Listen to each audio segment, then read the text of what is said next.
Hello guys, welcome to this new video. आप सभी का एक बार फिर से एक नए वीडियो में स्वागत है। दोस्तों, आज के इस वीडियो में हम लोग इंट्रोगेटिव सेंटेंसेस को पैसिव वॉइस में कैसे बदलते हैं वो सीखेंगे। देखिए दोस्तों, पैसिव वॉइस बनाने का जो दायरा होता है काफ़ी ज़्यादा होता है। एक्टिव से पैसिव वॉइस में बदलने का जो रेंज है वो काफ़ी ज़्यादा होता है। जो 8 तरह के जो टेंसेज होते हैं उन सभी को पैसिव वॉइस में तो बदला जाता ही है।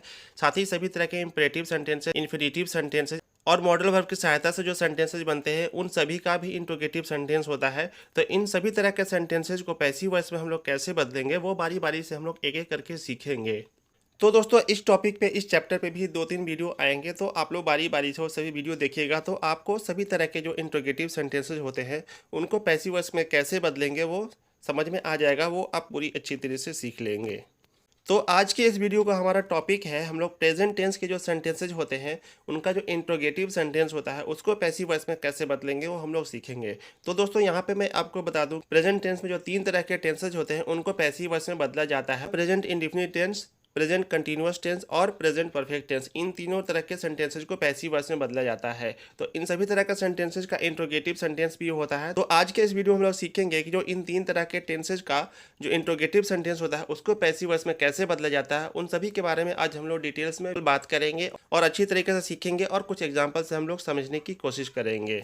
तो चलिए, हम लोग ज़्यादा टाइम वेस्ट नहीं करते हैं और वीडियो की तरफ बढ़ते हैं। तो लेट्स स्टार्ट। तो पहला हमारा टॉपिक है प्रेजेंट इंडेफिनिट टेंस के सेंटेंसेस का जो इंट्रोगेटिव सेंटेंस होता है उसको पैसिव वॉइस में कैसे बदलते हैं। तो दोस्तों, जहाँ तक मैं समझता हूँ कि आपको पता होगा कि प्रेजेंट इंडेफिनिट टेंस का सेंटेंसेज कैसे होते हैं। हिंदी में इस तरह के सेंटेंसेज जिनके लास्ट में ता है, ते है और ती है लगा हुआ रहता है, तो जब हम लोग इसको इंग्लिश में ट्रांसलेट करते हैं तो इस तरह के सेंटेंसेज का जो बेसिक स्ट्रक्चर होता है subject plus verb plus object होता है। यहाँ पे किसी भी तरह के हेल्पिंग वर्ब का यूज़ नहीं किया जाता है।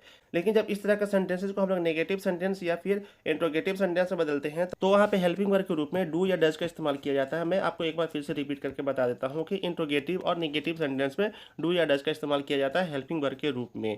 तो चूंकि आज हम लोग इंट्रोगेटिव सेंटेंसेस को पैसिव वॉइस में कैसे बदलते हैं वो हम लोग सीख रहे हैं, तो हम लोग इंट्रोगेटिव सेंटेंस पे सारा फोकस रखेंगे और हम लोग इस तरह के सेंटेंसेस के स्ट्रक्चर की ही बात करेंगे। तो यहाँ पे मैं आपको बता दूं कि जो इंट्रोगेटिव सेंटेंस का स्ट्रक्चर होता है प्रेजेंट इंडेफिनिट टेंस में, उसका कुछ इस तरह से स्ट्रक्चर होता है। सेंटेंस में सबसे पहले डू या डज हेल्पिंग वर्ब के रूप में आता है, उसके बाद सब्जेक्ट का इस्तेमाल किया जाता है और यहाँ पे वर्ब के फर्स्ट फॉर्म का यूज़ किया जाता है और लास्ट में ऑब्जेक्ट आता है।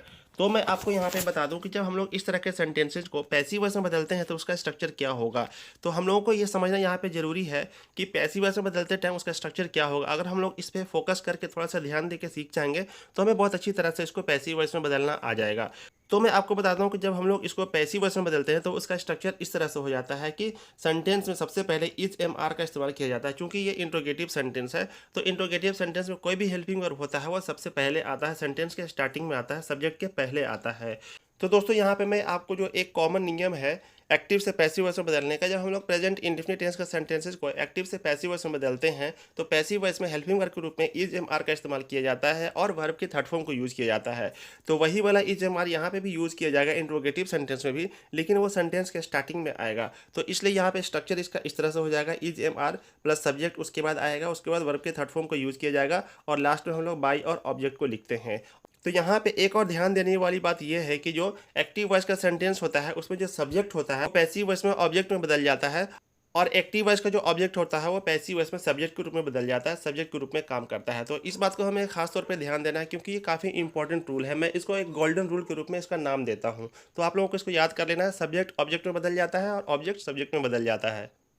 तो दोस्तों, उम्मीद है आप लोगों को समझ में आ गया होगा पैसिव वॉइस का स्ट्रक्चर क्या होगा। इज एम आर को सबसे पहले लिखेंगे, उसके बाद सब्जेक्ट को लिखेंगे और वर्ब के थर्ड फॉर्म को यूज़ किया जाएगा और लास्ट में हम लोग बाई प्लस ऑब्जेक्ट का यूज़ करेंगे। तो अब हम लोग आगे बढ़ते हैं और कुछ एग्जांपल्स इसको समझने की कोशिश करते हैं।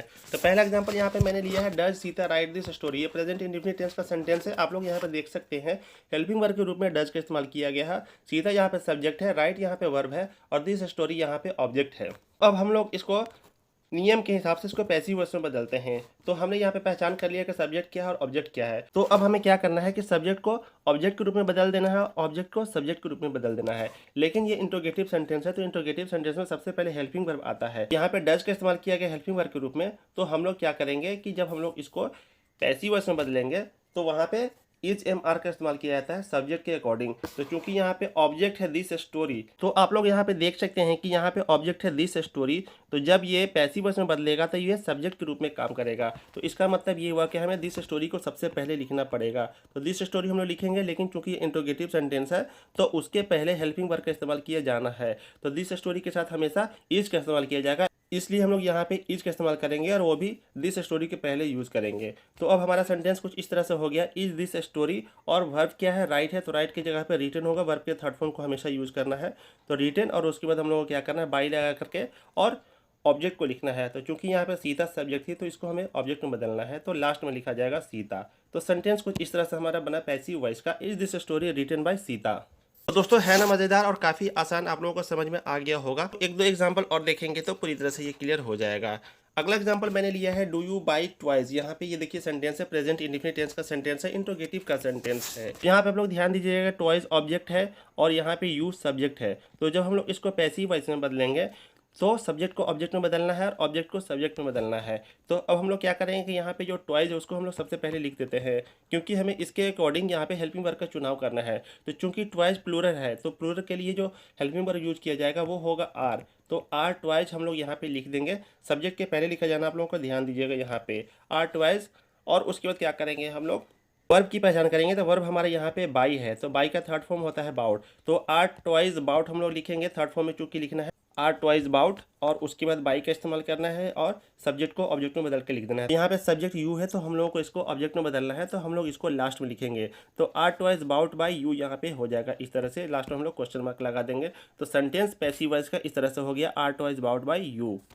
तो दोस्तों आपकी सुविधा के लिए मैंने यहाँ पे इसको टाइप कर दिया, आप लोग चाहे तो इसका स्क्रीनशॉट ले सकते हैं। डू यू बाई टॉयज का पैसिव वॉइस हो जाएगा are the toys bought by you, इसको आप लोग स्क्रीनशॉट ले सकते हैं। आगे बढ़ते हैं, हम लोग कुछ और सेंटेंसेस पे गौर करते हैं। तो प्रेजेंट टेंस में, प्रेजेंट टेंस का दूसरा प्रकार होता है प्रेजेंट कंटिन्यूअस टेंस। उसका सेंटेंस कुछ इस तरह से होता है, सब्जेक्ट में इज एम आर लगा हुआ रहता है और वर्ब में आईएनजी लगा हुआ रहता है। प्रेजेंट कंटिन्यूअस टेंस का जो अफर्मेटिव का सेंटेंस होता है, लेकिन जब हम इसको इंट्रोगेटिव में बदलते हैं तो जो इज एम आर होता है हेल्पिंग वर्ब के रूप में जो काम करता है वो सेंटेंस में सबसे पहले आता है। तो वहाँ पे इसका स्ट्रक्चर कुछ इस तरह से हो जाता है, इज एम आर को सबसे पहले लिखा जाता है, उसके बाद सब्जेक्ट को लिखा जाता है और वर्ब में आईएनजी लगा के लिखा जाता है और लास्ट में ऑब्जेक्ट लिखा जाता है।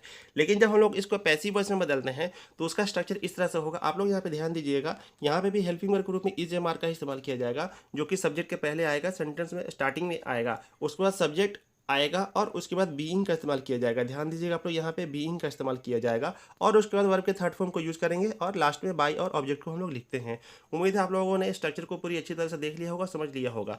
चलिए अब हम लोग आगे बढ़ते हैं और एग्जाम्पल्स इसको समझने की कोशिश करते हैं कि कैसे इसको पैसिव वॉइस में बदला जाएगा। पहला एग्जाम्पल हमने यहाँ पे लिया है, is she writing a letter. तो आप लोग यहाँ पे देख सकते हैं कि इंट्रोगेटिव का सेंटेंस है और प्रेजेंट कंटिन्यूअस टेंस का सेंटेंस है। अब हमें यहाँ पे सब्जेक्ट और ऑब्जेक्ट की पहचान करनी है।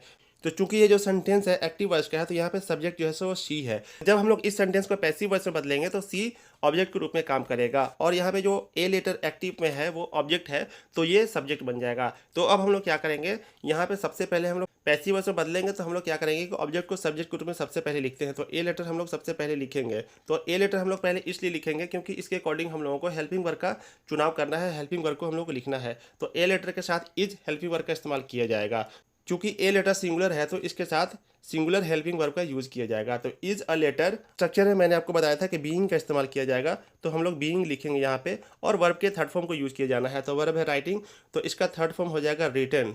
तो is a letter being written और लास्ट में हम लोग क्या करेंगे, बाई, और ये जो सब्जेक्ट है इसको हम लोगों को ऑब्जेक्ट में बदलना है। तो सी किसी लड़की के लिए यूज़ किया जाता है, तो जब हम लोग इसको ऑब्जेक्ट में बदलते हैं तो सी की जगह पे हर का इस्तेमाल किया जाता है। आप लोगों को थोड़ा सा यहाँ पे याद रखना है और लास्ट में हम लोग क्वेश्चन मार्क लगा देंगे। तो is a letter being written by her, ये इसका पैसिव वॉइस में हो जाएगा सेंटेंस। तो दोस्तों आप लोग यहाँ पे देख सकते हैं, मैंने आपके लिए टाइप कर दिया, आप लोग इसका स्क्रीनशॉट ले सकते हैं, आप लोगों को समझने में आसानी होगी, याद करने में आसानी होगी। आगे बढ़ते हैं, हम लोग एक और एग्जांपल देखते हैं, इससे हमें बहुत अच्छी तरह से समझ में आ जाएगा। एग्जाम्पल है, एम आई कुकिंग डिनर, क्या मैं खाना बना रहा हूँ, ये इसका मतलब हो गया। ये क्वेश्चन वाला सेंटेंस है, इंट्रोगेटिव सेंटेंस है। तो दोस्तों आप लोग को यहाँ पे ध्यान देना है कि आई यहाँ पर सब्जेक्ट है, तो आई के साथ हेल्पिंग वर्ब के रूप में एम का इस्तेमाल किया जाता है। लेकिन जब हम लोग पैसिव वॉइस में बदलेंगे इसको तो आई चला जाएगा ऑब्जेक्ट में और डिनर आ जाएगा वो सब्जेक्ट में आ जाएगा। तो हम लोगों को क्या करना है कि हेल्पिंग वर्ब का चुनाव करना है सब्जेक्ट के अकॉर्डिंग। तो यहाँ पे चूंकि डिनर ऑब्जेक्ट है, इसको सब्जेक्ट में हमें बदलना है, तो हम लोग पैसिव वॉइस में इसको कैसे बदलेंगे, चलिए सीख लेते हैं हम लोग। तो जब हम लोग इसको पैसिव वॉइस में बदलेंगे तो डिनर को हम लोग सबसे पहले लिखेंगे, क्योंकि डिनर इसलिए सबसे पहले लिखना है क्योंकि इसके अकॉर्डिंग हम लोगों को हेल्पिंग वर्ब का चुनाव करना है। तो डिनर सिंगुलर है, इसलिए यहाँ पे सिंगुलर हेल्पिंग वर्ब का यूज किया जाएगा, तो इज का इस्तेमाल किया जाएगा यहाँ पे। तो इज डिनर, और इसके बाद मैंने स्ट्रक्चर में बताया था कि हम लोगों को सब्जेक्ट के बाद सीधा बीइंग का इस्तेमाल करना है। तो बीइंग हम लोग यहाँ पे लिखेंगे इज डिनर बीइंग, और कुकिंग यहाँ पे वर्ब है, आप लोग देख सकते हैं। तो कुकिंग का थर्ड फॉर्म होता है कुक्ड, कुक्ड हो जाएगा, यहाँ पे लिख देंगे हम लोग। और उसके बाद बाई का इस्तेमाल किया जाना है, और सब्जेक्ट यहाँ पे आई है तो आई की जगह पे मी का इस्तेमाल किया जाता है जब हम लोग इसको पैसिव वॉइस में बदलते हैं। लास्ट में हम लोग क्वेश्चन मार्क जरूर लगा देंगे, आप लोगों को थोड़ा सा इसको याद रखना है।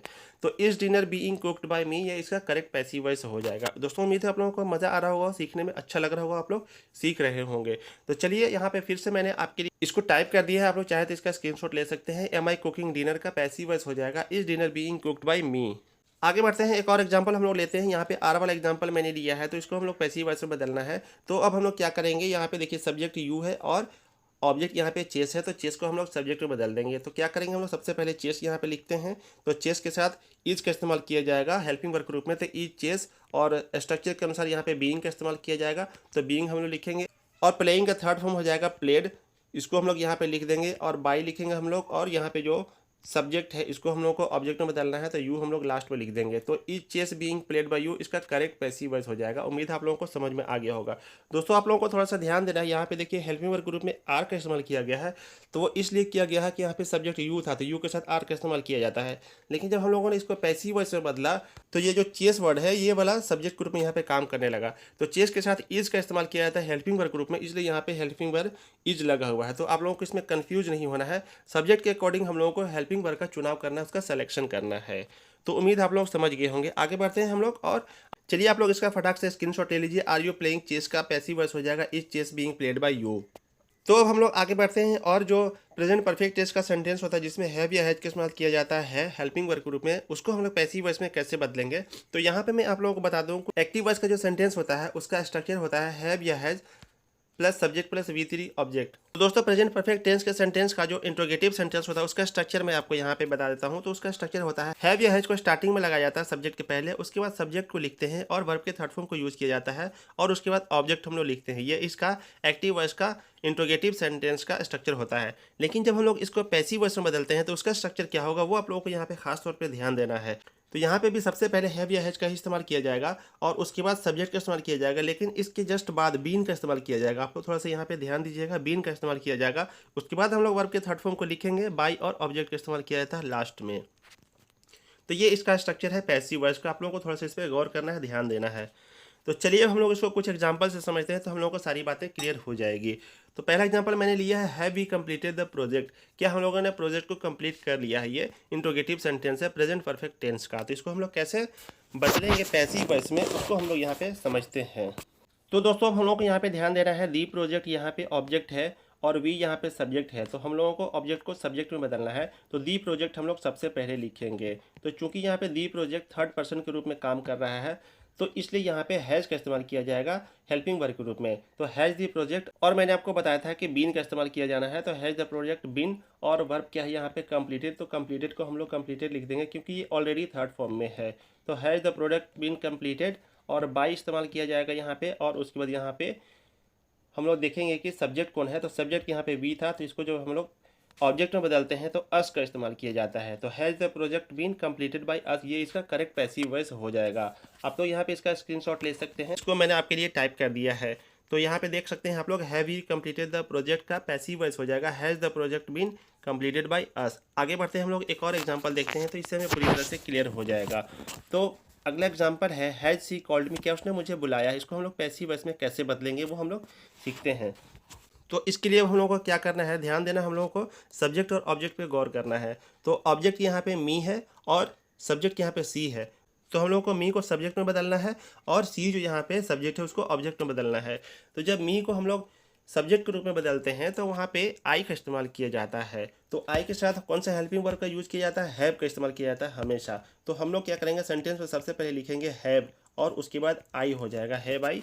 और क्या हमने बताया था स्ट्रक्चर में कि बीन का इस्तेमाल किया जाना है, तो हैव आई बीन, और यहाँ पे देखिए वर्ब क्या है, कॉल्ड है। तो कॉल्ड हम लोग यहाँ पे एज इट इज लिख देंगे क्योंकि ये ऑलरेडी थर्ड फॉर्म में है। और बाई का इस्तेमाल किया जाता है, और यहाँ पे जो सब्जेक्ट है सी, इसको हम लोग को ऑब्जेक्ट में बदल देना है। तो सी को जब हम लोग ऑब्जेक्ट में बदलेंगे तो हर यहाँ पे आ जाएगा, हर के रूप में इसको बदल देते हैं। तो इसका पैसिव वॉइस हो जाएगा have I been called by her. चलिए आप लोग जल्दी से इसका स्क्रीनशॉट ले लीजिए। हैज सी कॉल्ड मी, इसका पैसिव वॉइस हो जाएगा have I been called by her. तो दोस्तों आप लोगों को यहाँ पे थोड़ा सा ध्यान देना है, कंफ्यूज नहीं होना है कि एक्टिव वॉइस में यहाँ पे हैज का इस्तेमाल किया गया था तो पैसिव वॉइस में हैव कैसे आ गया। तो ये इसलिए हुआ क्योंकि यहाँ पे सब्जेक्ट सी है, तो सी के साथ क्या होता है यूज, हैज का इस्तेमाल किया जाता है। लेकिन यहाँ पे जब पैसिव वॉइस में ये बदल गया तो सब्जेक्ट हो गया आई, तो आई के साथ कौन सा हेल्पिंग वर्ब यूज किया जाता है, हैव का इस्तेमाल किया जाता है, इसलिए यहाँ पे हैव हो गया। तो इस तरह से यहाँ पे ये काम करता है। एक्टिव से पैसिव वॉइस में जब बदलते हैं तो इस तरह से हेल्पिंग वर्ब भी चेंज हो जाता है। तो थोड़ा सा आप लोगों को इस पर ध्यान देना है। तो दोस्तों उम्मीद करता हूँ कि आज का वीडियो आपको काफ़ी अच्छा लगा होगा, आप लोगों को काफ़ी कुछ सीखने को मिला होगा और आप लोगों को मज़ा आया होगा। इंट्रोगेटिव सेंटेंस को पैसिव वॉइस में कैसे बदलते हैं, सीखने का ये तरीका बहुत ही आसान है। आप लोग थोड़ा सा ध्यान देंगे तो आप लोगों को समझ में आ जाएगा। दोस्तों यहाँ पे मैं आपको कुछ बातें बता देना चाहता हूँ कि वॉइस के ऊपर कई सारे वीडियो हमारे चैनल पे मौजूद हैं, जिनका लिंक मैंने डिस्क्रिप्शन में दे दिया है। आप लोग चाहें तो वो सारे वीडियोस भी बारी बारी से देख सकते हैं। काफ़ी हेल्पफुल और काफ़ी इन्फॉर्मेटिव वीडियो हो, आपके लिए काफ़ी ज़्यादा काम आएंगे। तो दोस्तों आज के इस वीडियो में इतना ही, मिलेंगे हम लोग अगले वीडियो में, तब तक के लिए धन्यवाद। जय हिंद,